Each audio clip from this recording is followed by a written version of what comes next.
Hi there, Mr. Pease again. We're going to read a couple of chapters during this reading session. So we'll be going through chapters 17, 18, 19, and 20. So let's get started. Chapter 17.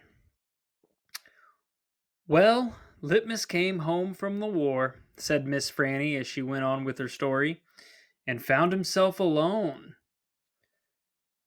And he sat down on what used to be the front step of his house and he cried and cried. He cried just like a baby. He missed his mama and he missed his daddy and he missed his sisters and he missed the boy he used to be. When he finally finished crying, he had the strangest sensation. He felt like he wanted something sweet. He wanted a piece of candy. He hadn't had a piece of candy in years, and it was right then that he made a decision. Yes, ma'am. Litmus W. Block figured the world was a sorry affair and that it had enough ugly things in it, and what he was going to do was concentrate on putting something sweet in it. He got up and started walking. He walked all the way to Florida, and the whole time he was walking, he was planning. Planning what? I asked. Why, planning the candy factory. Did he build it? I asked. Of course he did. It's still standing out on Fairfield Road. That old building? Said Amanda. That big spooky one? It is not spooky, said Miss Franny. It was the birthplace of the family fortune. It was there that my great grandfather manufactured the Litmus lozenge, a candy that was famous the world over. I've never heard of it, said Amanda. Me neither, I said. Well, said Miss Franny, they aren't made any more. The world, it seems, lost its appetite for Litmus lozenges, but I still happen to have a few. She opened the top drawer of her desk. It was full of candy. She opened the drawer below that. It was full of candy, too. Miss Franny Block's whole desk was full of candy. Would you care for a Litmus lozenge? She asked Amanda and me. Yes, please, said Amanda. Sure, I said. Can Winn Dixie have one, too? I have never known a dog that cared for hard candy, said Miss Franny, but he is welcome to try one. Miss Franny gave Amanda one Litmus lozenge and me two. I unwrapped one and held it out to Winn Dixie. He sat up and sniffed it and wagged his tail and took the candy from between my fingers real gentle. He tried to chew on it, and when that didn't work, he just swallowed the whole thing in one big gulp. Then he wagged his tail at me and he lay back down. I ate my Litmus lozenge slow. It tasted good. It tasted like root beer and strawberry and something else I didn't have a name for, something that made me feel kind of sad. I looked over at Amanda. She was sucking on her candy and thinking hard. Do you like it? Miss Franny asked me. Yes, ma'am, I told her. What about you, Amanda? Do you like the Litmus lozenge? Yes, ma'am, she said, but it makes me think of things I feel sad about. I wondered what in the world Amanda Wilkinson had to feel sad about. She wasn't new to town. She had a mama and a daddy. I had seen her with them in church. There's a secret ingredient in there, Miss Franny said. I know it, I told her. I can taste it. What is it? Sorrow, Miss Franny said. Not everybody can taste it. Children, especially, seem to have a hard time knowing it's there. I taste it, said Amanda. Well, then, Miss Franny said, you've probably had your share of sadness. I had to move away from Watley and leave all my friends, I said. That is one sadness I have had. And Dunlop and Stevie Dewberry are always picking on me. That's another sadness. And the biggest one, my biggest sadness, is that my mama left me when I was still small. And I can hardly remember her. I keep hoping I'll get to meet her and tell her some stories. It makes me miss Carson, said Amanda. She sounded like she was going to cry. I have to go. And she got up and almost ran out of Herman W. Block Memorial Library. Who's Carson? I asked Miss Franny. She shook her head. Sorrow, she said. It is a sorrow-filled world. But how do you put that in a piece of candy? I asked her. How do you get that taste in there? That's the secret, she said. That's why Litmus made a fortune. He manufactured a piece of candy that tasted sweet and sad at the same time. Can I have a piece to take to my friend Gloria Dump and another one to take to Otis down at Gertrude's Pets? And one for the preacher? And one for Sweetie Pie, too? You may have as many as you want, said Miss Franny. So I stuffed my pockets full of Litmus lozenges, and I thanked Miss Franny for her story, and I checked out Gone with the Wind, which was a very big book. And I told Winn Dixie to get up, and the two of us left and went over to Gloria Dump's. I rode right past the Dewberry's house. Dunlap and Stevie were playing football in the front yard, and I was just getting ready to stick my tongue out at them. But then I thought about what Miss Franny said about war being hell, and I thought about what Gloria Dump said about not judging them too hard. And so I just waved instead. They stood and stared at me, but when I was almost all the way past, I saw Dunlop put his hand up in the air and wave back. Hey, he hollered. Hey, Opal. I waved harder, and I thought about Amanda Wilkinson and how it was neat that she liked a good story the same as I did. And I wondered, who was Carson? Now we're on to chapter 18.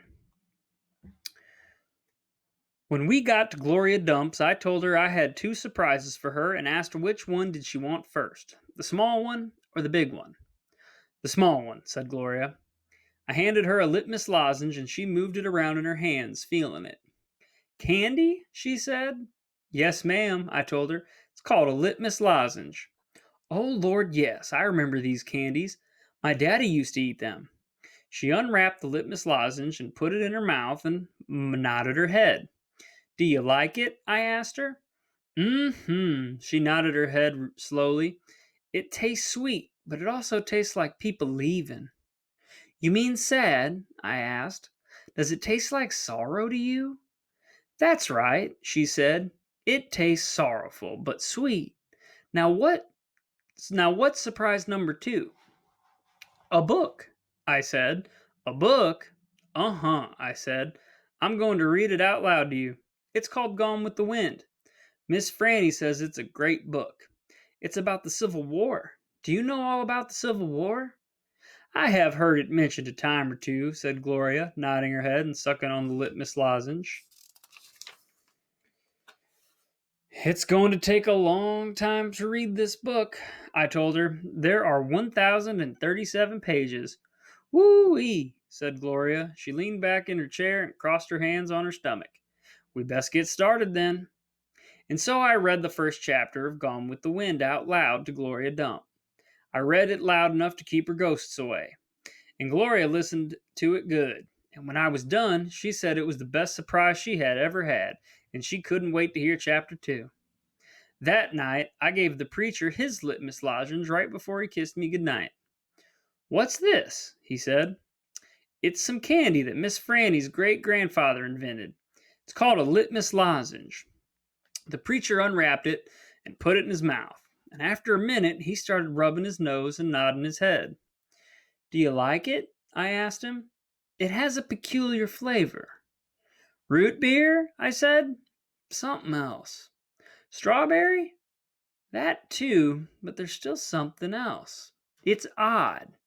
I could see the preacher getting further and farther away. He was hunching up his shoulders and lowering his chin and getting ready to pull his head inside his shell. It almost tastes a little melancholy, he said. Melancholy? What's that?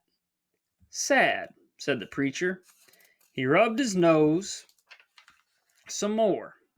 It makes me think of your mother. Winn Dixie sniffed at the candy wrapper in the preacher's hand. It tastes sad, he said and sighed. It must be a bad batch. No, I told him. I sat up in bed. That's the way it's supposed to taste. Litmus came back from the war and the whole family was dead. His daddy died fighting, and his mama and his sisters died from a disease, and the Yankees burned his house down. And Litmus was sad, very sad, and what he wanted more than anything in the whole world was something sweet. So he built a candy factory and made Litmus lozenges, and he put all the sad he was feeling into the candy. My goodness, said the preacher. When Dixie snuffed the candy wrapper out of the preacher's hand and started chewing on it. Give me that, I said to Winn Dixie. But he wouldn't give up, and I had to reach inside his mouth and pull it out. You can't eat candy wrappers, I told him. The preacher cleared his throat. I thought he was going to say something important, maybe tell me another thing that he remembered about my mama. But what he said was, Opal, I had a talk with Mrs. Dewberry the other day. She said that Stevie says that you called him a bald headed baby. It's true, I said. I did. But he calls Gloria Dump a witch all the time, and he calls Otis retarded. And once he even said that his mama said I shouldn't spend all my time with old ladies. That's what he said. I think you should apologize, said the preacher. Me? I said. Yes, he said. You. You tell Stevie you're sorry if you said anything that hurt his feelings. I'm sure he just wants to be your friend. I don't think so, I told him. I don't think he wants to be my friend. Some people have a strange way going about making friends, he said. You apologize. Yes, sir, I said. Then I remembered Carson. Daddy, I said, do you know anything about Amanda Wilkinson? What kind of thing? Do you know something about her and somebody named Carson? Carson was her brother. He drowned last year. He's dead? Yes, said the preacher. His family is all suffering a great deal. How old was he? 5, said the preacher. He was only 5 years old. Daddy, I said, how could you not tell me about something like that? Other people's tragedies should not be the subject of idle conversation. There was no reason for me to tell you. It's just that I needed to know, I said, because it helps explain Amanda. No wonder she's so pinch-faced. What's that? Said the preacher. Nothing, I said. Good night, India Opal, the preacher said. He leaned over and kissed me, and I smelled the root beer and strawberry and the sadness all mixed together on his breath. He patted Winn Dixie on the head and got up and turned off the light and closed the door. I didn't go to sleep right away. I lay there and thought how life was like a litmus lozenge, how the sweet and the sad were all mixed up together, and how hard it was to separate them out. It was confusing. Daddy, I shouted. After a minute, he opened the door and raised his eyebrows at me. What was that word you said? The word that meant sad. Melancholy, he said. Melancholy, I repeated. I liked the way it sounded, like there was music hidden somewhere inside it. Good night now, the preacher said. Good night, I told him back. I got up out of bed and unwrapped a litmus lozenge and sucked on it hard and thought about my mama leaving me. That was a melancholy feeling. And then I thought about Amanda and Carson, and that made me feel melancholy too. Poor Amanda and poor Carson. He was the same age as Sweetie Pie, but he would never get to have his 6th birthday party.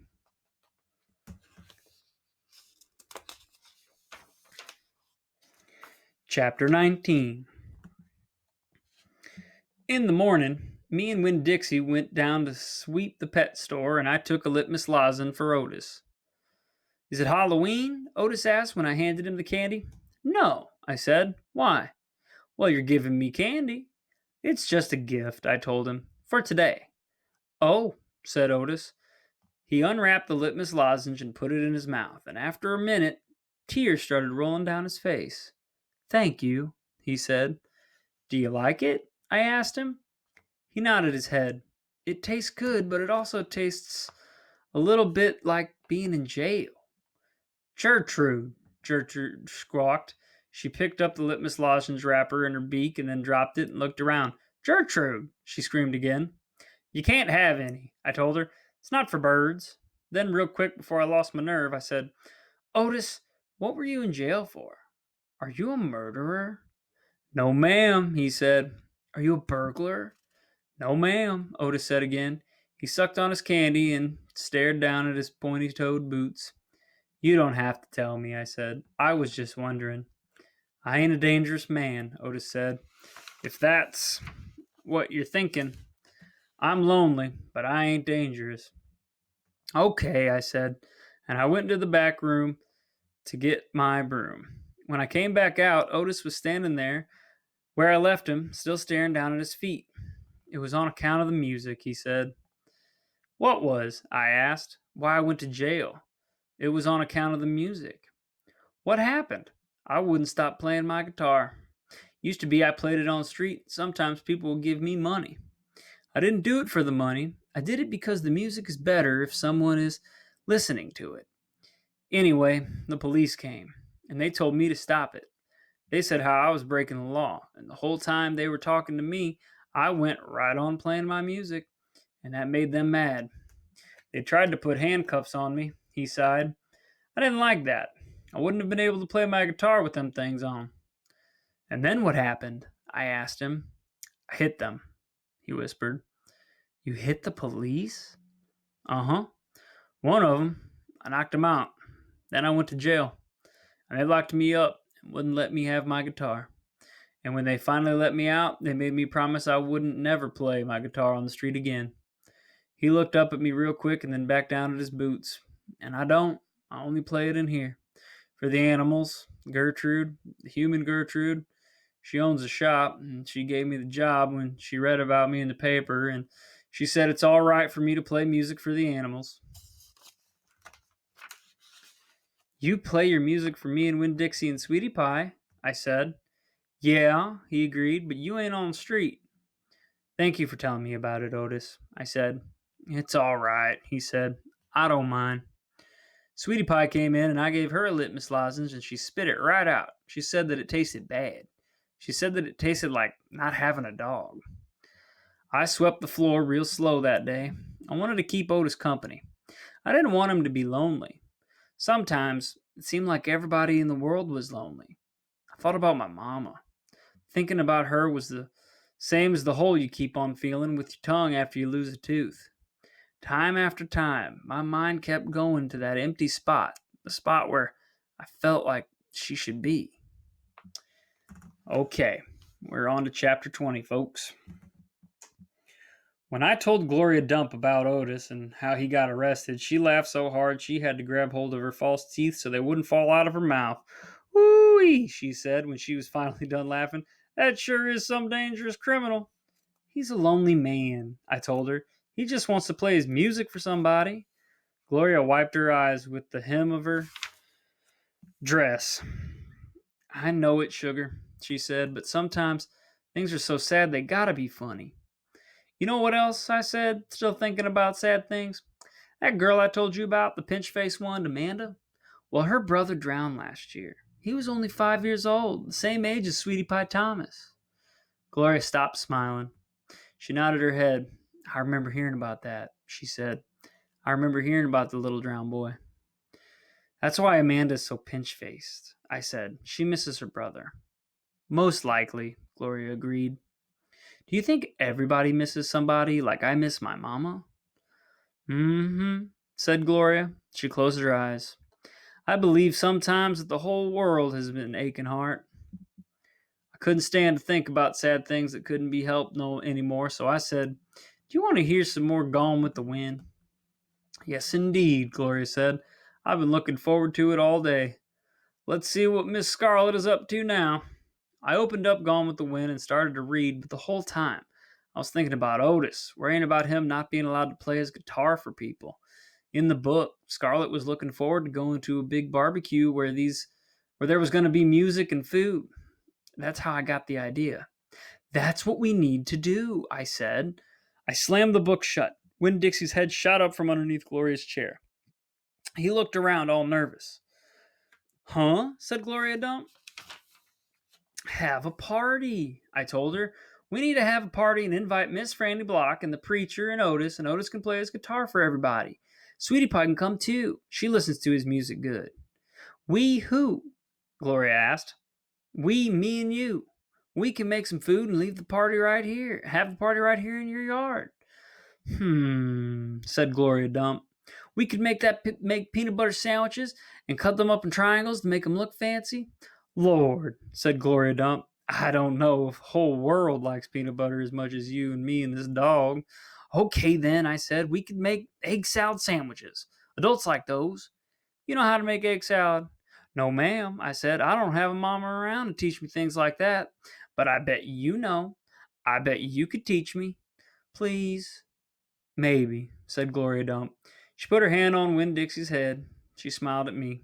I knew she was telling me yes. Thank you, I said. I went over and hugged her. I squeezed her hard. Winn Dixie wagged his tail and tried to get in between the two of us. He couldn't stand being left out of anything. It's going to be the best party ever, I told Gloria. You got to make me one promise, though, Gloria said. All right, I told her. You got to invite them Dewberry boys. Dunlap and Stevie? Mm-hmm. Ain't going to be no party unless you invite them. I have to? Yes, said Gloria Dump. You promise me. I promise, I said. I didn't like the idea, but I promised. I started inviting people right away. I asked the preacher first. Daddy, I said. Opal? Preacher said back. Daddy, me and Winn Dixie and Gloria Dump are having a party. Well, said the preacher, that's nice. You have a good time. Daddy, I said, I'm telling you because you're invited.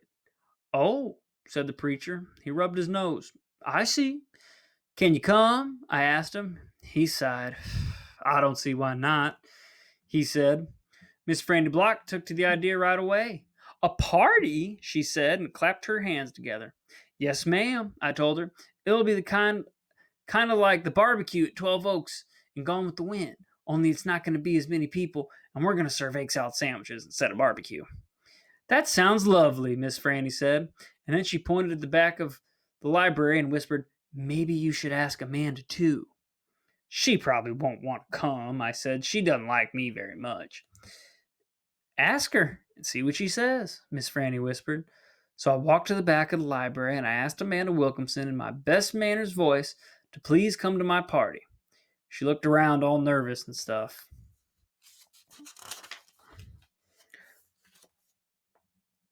A party? She said. Yes, I said. I sure would like it if you could come. She stared at me with her mouth open. Okay, she said after a minute. I mean, yes, thank you. I would love to. And just like I promised Gloria, I asked the Dewberry boys. I ain't going to no party at a witch's house. Dunlap knocked Stevie with his elbow. We'll come, he said. We will not, said Stevie. That witch might cook us up in her big old witch's pot. I don't care if you come or not, I told him. I'm just asking because I promised I would. We'll be there, said Dunlap, and he nodded at me and smiled. Sweetie Pie was very excited when I invited her. What's the theme? She asked. Well, there isn't one, I said. You got to think of a theme, she told me. She stuck her knuckles in her mouth and then pulled it back out. It ain't a party without a theme. Is this dog coming? She asked. She wrapped her arms around Winn Dixie and squeezed him as hard as his eyes almost popped out of his head. Yes, I told her. Good, she said. You could make the theme. You could make that the theme. It could be a dog party. I'll think about it, I told her. The last person I asked was Otis. I told him all about the party and that he was invited, and he said, no, thank you. Why not? I asked. I don't like parties, said Otis. Please, I begged. It won't be a party unless you come. I'll give you a whole free week of sweeping and arranging and dusting. If you come to the party, that's what I'll do. A whole week for free, Otis said, looking up at me. Yes, sir, I told him. But I don't have to talk to people, right? No, sir, I said. You don't. But bring your guitar. Maybe you could play us some music. Maybe, said Otis. He looked down at his boots again real quick, trying to hide his smile. Thank you, I told him. Thank you for deciding to come.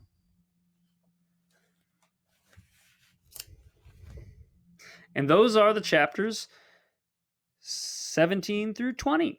Thank you so much for listening with me, and we will have more chapters next week. See you then.